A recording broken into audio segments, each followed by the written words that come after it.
combination for your enemy to have. And it's deadly for you to have.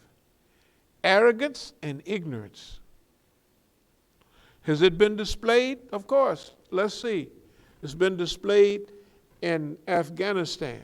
If they didn't already run the Russians out and scared everybody else away. Okay, now our focus on that go back decades. We could tell the Afghanis they're going to hold on because they're tough. They already dirt poor and they don't have nothing. Right? They just don't, right?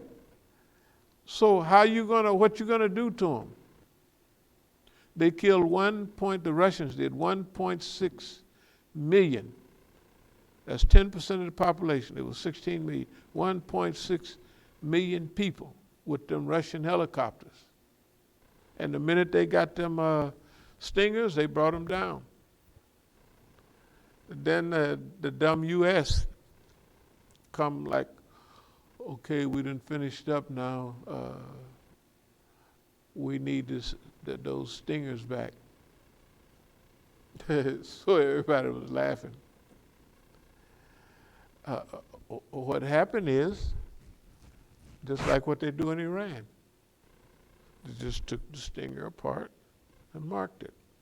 Piece number 1, that goes there. Take the other piece off. Piece number 2, piece number 3, and lay it all out, right? Remember re-engineering what this was several years ago when Iran landed the American drone. The first one they took. They just took it and knocked it over and re-engineered it. Now you can go there, they re-engineered it and updated it. So now Iran's number 4 in the world on drones. All size drones, Just re-engineering. It reminds us of the old thing. It was 3 B-29s. That's the Super Fortress, not the B-17, but the B-29, that big silver-looking. That thing had all the latest technology and all kind of gyroscopes in it. I mean, because at the beginning of the war, you might have this kind of weapon. When the war is over, they done already jumped 2 generations in weaponry just during a 4-year war. So at one of the 3 of those B-29s was flying over Russia, and then they landed and they did some delivery or something, and the Russians never gave them back. The next year, when they had their annual Russian parade where all the big stuff goes by, they had 4 B-29s fly over. The Russians just took it apart and manufactured all those pieces, right? And then they got another B-29. That put Russia way up on the bombing thing, on bombers. Well, they was way back in the Stone Age in some weapons. The point is this.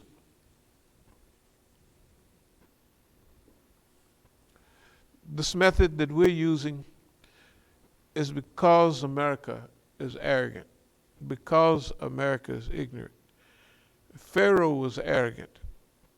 He was God, that's what he was thinking, I'm the God, So that's total ignorance, right? He's not going to let the people go, no matter what signs he see, right? And then he got to be crazy because the Red Sea opened up and they walked right across on dry land. And he says, hey, let's get them, boys, with all that armor. He didn't tell them hey, it's just precaution. Take your armor off and just sit there somewhere and we'll go get them like this. No. He just doubled up on himself, right? He doubled up on himself.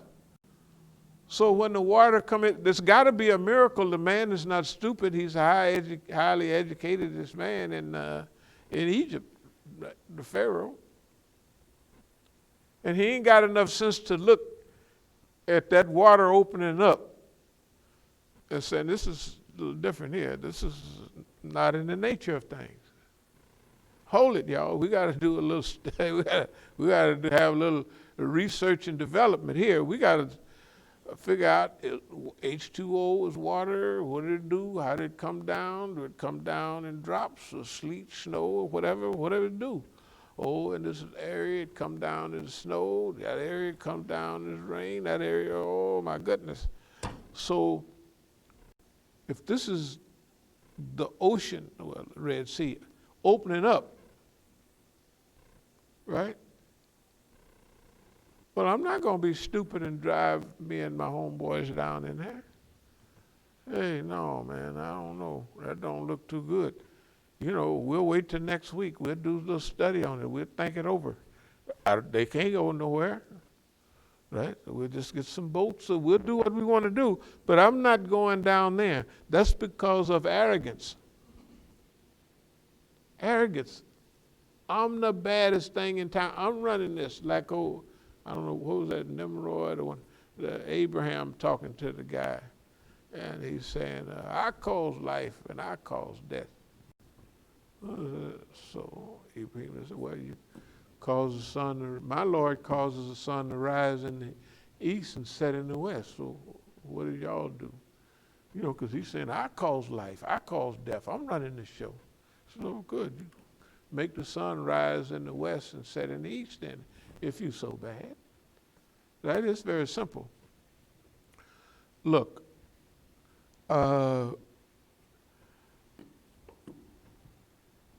is the encirclement in economy? Yes, it is. Is it in the health arena? Yes. Is it in the social arena? How's America doing? Or is America under attack under all conditions, in every place and in every way? Are they forced to, you can't make no money right now. Then if you can't make no money, we're going to have to give you money. Because we can't stand no rebellion right now, right? We got to give you money. Like they got the first one they had, I don't know, a couple of trillion. They gave that to white folks. All they had to do was say, we think we need money, and they gave them money. Big money. Just me and you, they gave $1,200, $600 extra in our thing. Whatever it is,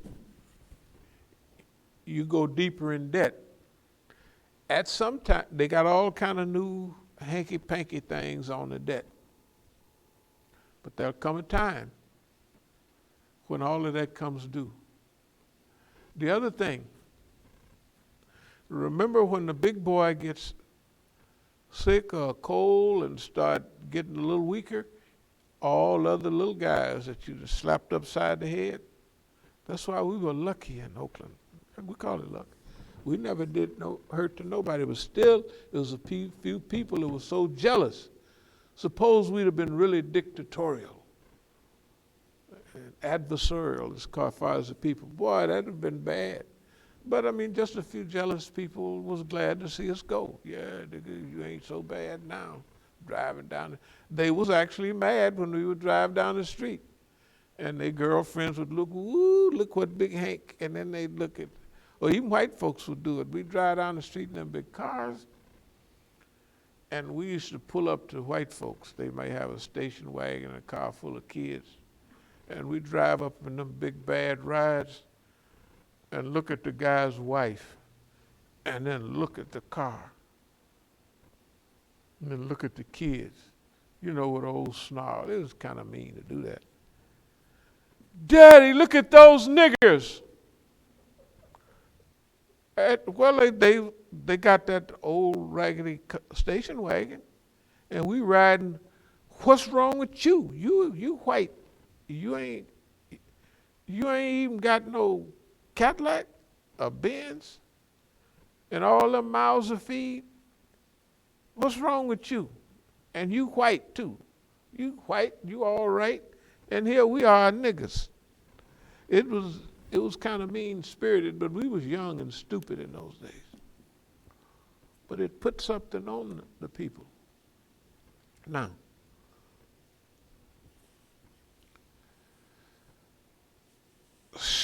strike force cocktail. Why this method? Why would we use this method we're using when they are afflicted by arrogance and ignorance? It's because they are afflicted by arrogance and ignorance. Right? They have a disease. It's called kibr. And jahil, it's kibr, it's fat-headed, mustakbirun. This is all on our side. This is all on our side. This is for us. It's a gift. Okay? All the diseases that the system have, it should be, our people should be able to see those. They should be able to see them and make a decision. You know. Okay, with our people, we're not trying to make nobody do nothing. We're just trying to let people see this is your boss man who you worship. Is he really that smart? Or are you that dumb? When I say dumb, that means the white man make us, we consider it a privilege to act on his stage in any part he gives us. Now, he's not going to give you a good part. All good parts is taken by him. We talked about some information we received the other day about people that act funny. We got cars out there, okay? We tell the people that, hey, you can come fix the car. You can give us a little token to replenish us a little bit. And if they don't come, they don't come. But those same people, you got to remember, maybe their mother and their sister might have been killed in a plane crash, which technically it was. You know, they was. We don't know how all of this stuff is working preemptive Allah, because remember, Allah is not preemptive, because now is now for me and you. Yesterday was yesterday for me and you. Tomorrow is tomorrow for me and you. But for Allah, it just is. You know, it is. Remember when, of course it's a biblical rendition, when Moses is sent out to get all of Pharaoh's stuff burned out of him. And now he's ready to go to work. And then Allah called him, and there's a bush up there burning, but it ain't consumed. This is a big deal. How can this happen? So, of course, Allah is speaking to him. Who should I tell him when I go back to Egypt? Who sent me? He said, tell him I am who I am. That's what I tell him I am. Right? Of course, it's biblical. But it's the same thing. I am Allah, you know. Just tell him Allah sent you. That's all. You don't have to go through no changes. Here's the point. Everything that we're up against is beyond our physical power to do anything about it. It just is. I mean, to physically say, boss man, you got to stop and you got to be good. We can't do that. So we have to use what Allah give us. And we have to keep him off balance. And so he don't know. He has no idea whether what he's doing, well, okay, it's all scripturally perfect. You messing with our servant over there, therefore these bad things are going to happen to you. This is the way it looks to us, right? It looks like that to other people too. Not right away, but we have to have sabr and hold on until people get the picture that it's best for me, it's best for us, it's best for our people to play a big part, like the lady said, take our future in our own hands. Why? Because boss man cannot give you a good future because he don't have it. Boss man can only give people a job. That's all he can give him a job, and it's a temporary job because he'll be out of work himself pretty soon. It's kind of, no, it's clear. It don't make it. This stuff does not make a difference. But our people have, not our people, the people. This is the people. The people was influenced by Pharaoh, and it looked like he can't never, go nowhere because he's here. He's saying, I am the one that's going to feed you or starve you to death. That's what he's telling everybody. I'm the one going to do all of that. And it's this government that's telling the people, and they believe it. We don't believe it. You can't come back from somewhere you've never been, and you can't give peace, harmony, tranquility, and love to nobody because you don't have it. Just don't have it. So boss man can't give us technically what we want. We would peace and tranquil, loving society. Of course that was what we want. He can't give it to you because he ain't got it. He don't even believe it's possible. Okay, let me speed up here.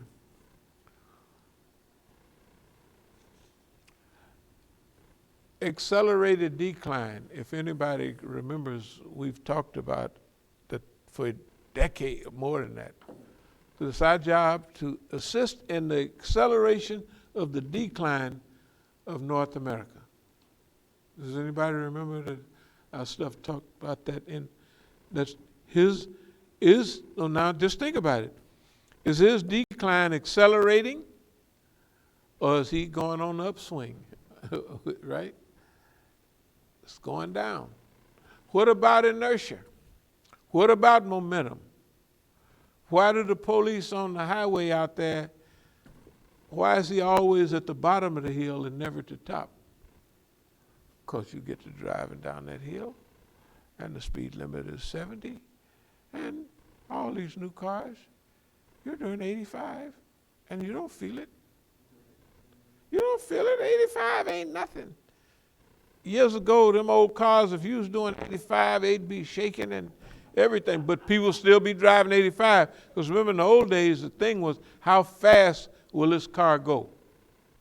And people tried it. Them old Chevys, they tried, they was, okay.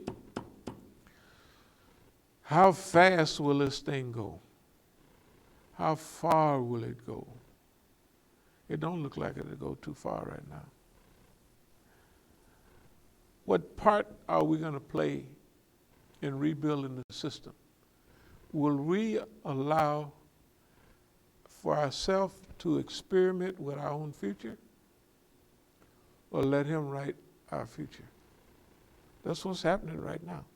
Yeah. So America's decline, and we take credit for it because we trap him in whatever we want to trap him in, because of his ignorance, because of his arrogance. So this is a new era in resistance. Yep. It's a whole new dimension in resistance. The old resistance, physical resistance, revolutionary resistance, is that what we should use now? Or is Allah giving us something new to implement? I believe this we would implement. I believe, based on what we have, based on the point that you might say, and we might feel, we got to have a cadre of people teach and train the folks and help them rise up.